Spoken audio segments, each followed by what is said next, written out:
Mulai 1 November 2021, WhatsApp tidak akan bisa lagi digunakan di sejumlah ponsel Android dan iPhone, terutama ponsel Android dan iPhone model lama yang masih menjalankan sistem operasi lawas.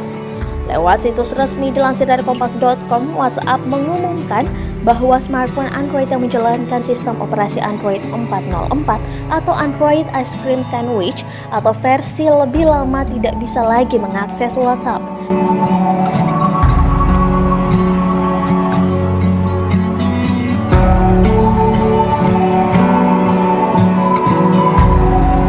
Begitu pula dengan iPhone yang masih menjalankan sistem operasi iPhone 9 atau versi lebih lama akan bernasib sama.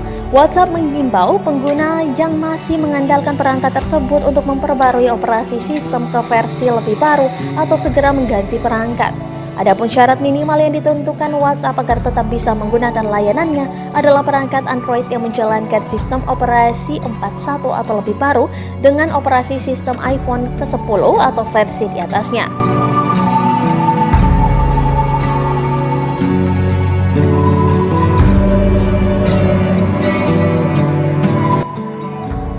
Berpatok pada syarat minimal tersebut, ada sekitar 53 smartphone Android dan iPhone yang terancam tidak bisa lagi menggunakan WhatsApp mulai bulan depan.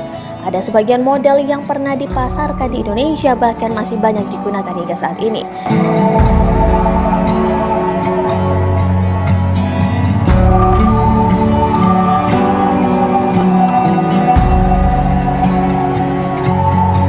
Jika Anda masih menggunakan ponsel yang dimaksud, segera cek versi sistem operasi ponsel Anda.